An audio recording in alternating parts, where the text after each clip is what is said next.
Today we are continuing the topic on reproduction in bacteria. So we'll start about sexual reproduction in bacteria.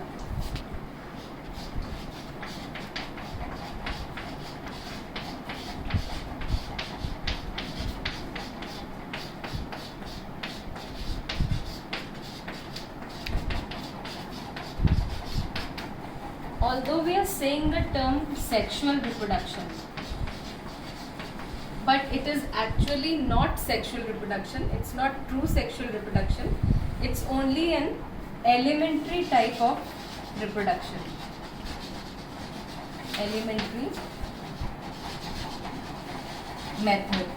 And the other thing, it's only a process of genetic recombination.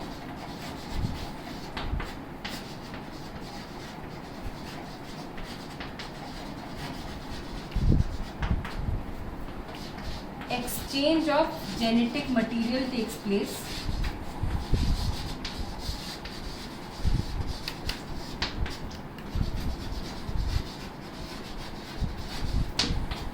So here exchange of genetic material takes place, but there is neither formation nor fusion of gametes.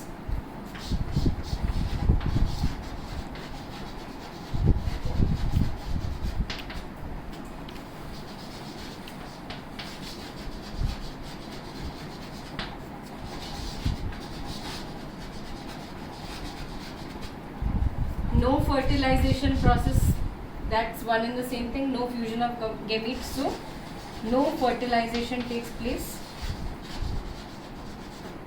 and the sex organs are not produced where these gametes would be formed.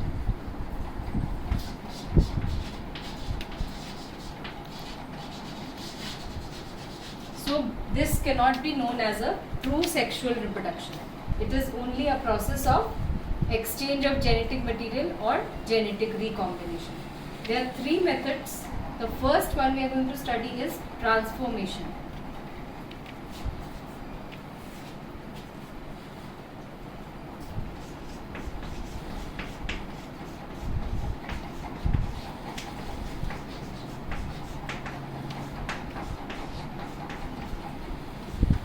The first method is transformation in bacteria. It was discovered by Frederick Griffith.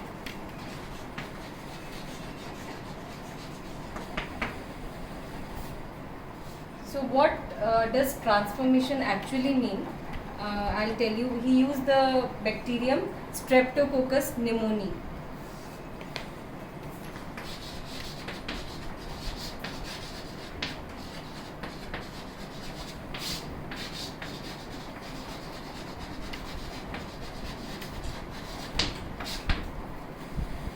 These bacteria were in various strains. He used various strains of this bacteria. He wanted to develop a vaccine against the disease, and in this process he discovered this principle of transformation.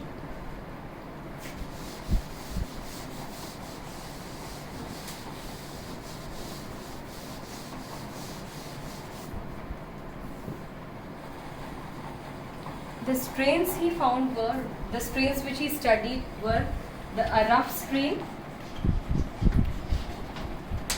and a smooth strain. The rough strain was non-capsulated.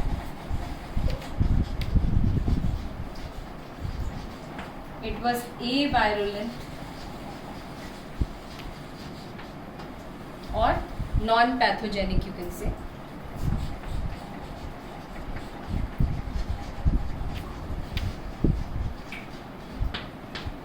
And the smooth strain was capsulated, it was virulent or pathogenic.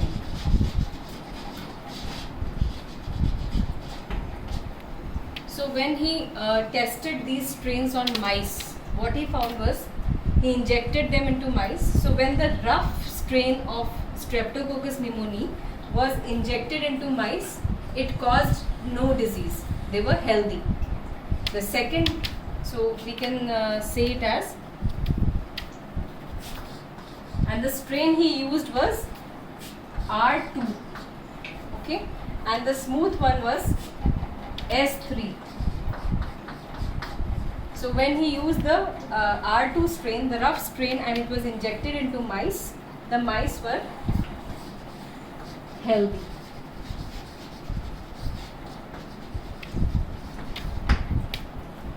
In the second case, he took the S3 strain, the smooth strain, and injected into mice, healthy mice, and they died. Then the third thing, this was the first experiment. Then the second. In the third, what he did was, he took heat-killed S strain.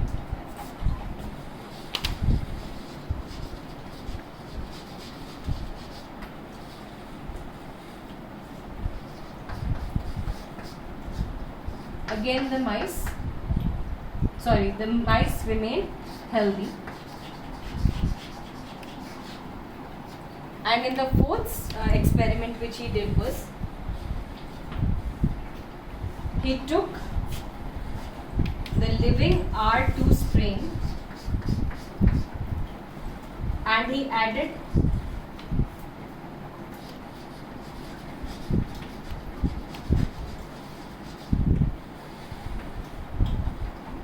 heat-killed S3 strain, and this time the mice died.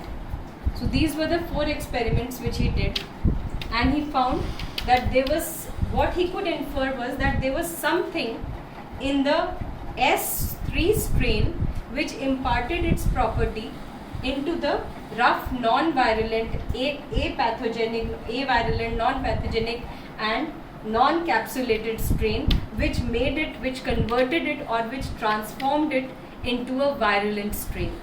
What was it? That he could not find out.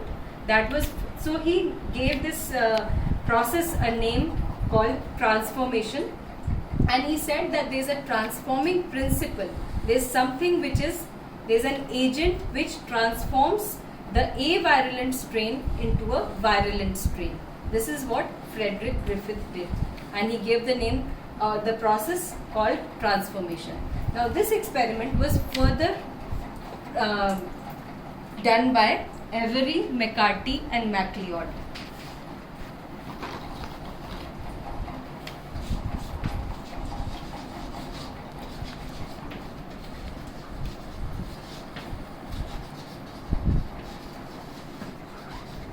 These 3 scientists further tried to find out that what was actually the transforming principle which could convert, which could transform the avirulent strain into a virulent strain. They used 3 kinds of enzymes. They were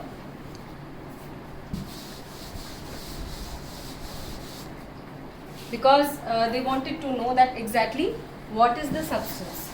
So they used the enzymes.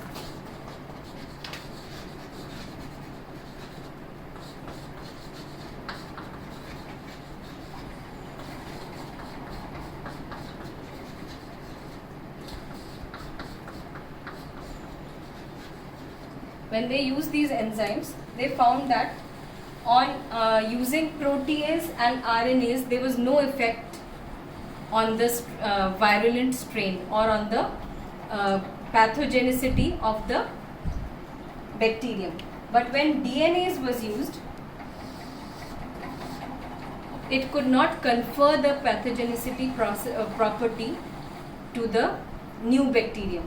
So it was confirmed that DNA is the transforming principle which is involved in the process of transformation.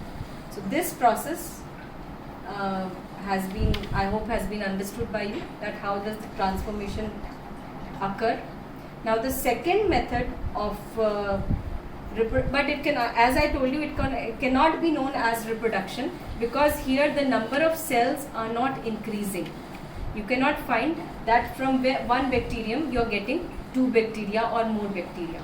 So it is just a principle, it's a transforming principle which converts the nature of the bacterium. Now the second method we will study is conjugation.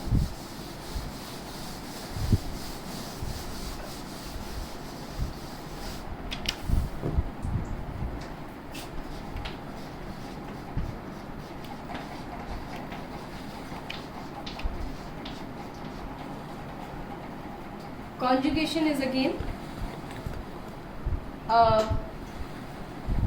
it is again an process of exchange of genetic material. Now, how does it take place?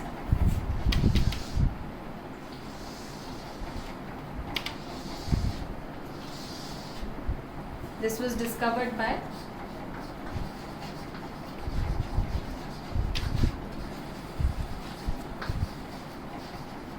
Lederberg and Catton. So, two bacteria are there.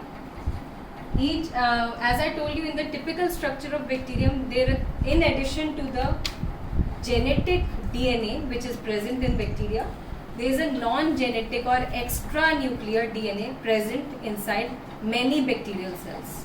These are known as plasmids.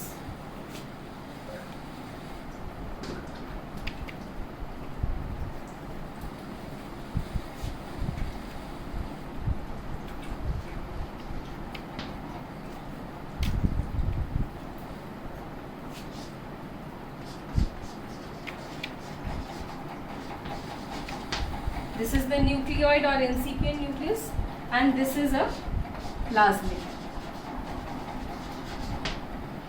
The plasmid is a circular DNA. It is extranuclear, that is, it is outside the nuclear or genetic DNA, so it is non-genetic. So, a plasmid is a non-genetic extranuclear circular DNA. It is present in many bacteria and it may be absent also. So, conjugation takes place between bacteria, one having F gene and the other in which the F gene is absent. And the F gene is generally present on the plasmid. So, this is the plasmid and it contains the F gene. So, this bacterium is known as the plus strain, F plus strain, and the one which doesn't have the plasmid is the F minus strain. So, here the nucleoid in both is present, but this does not have a plasmid containing F gene, and this has the plasmid containing F gene. So, here a conjugation bridge will be formed between the two bacteria. And now there are two alternatives. Either the plasmid with the F gene can produce copies of itself and it can transfer this F gene containing plasmid into a bacterium where the F gene is absent. Or the other option may be that it can transfer the only F gene containing plasmid that it has. So, these are the two options. So, if the first case happens that it produces several copies of its F gene containing plasmid, it will remain F plus and it will make the other bacterium also F plus.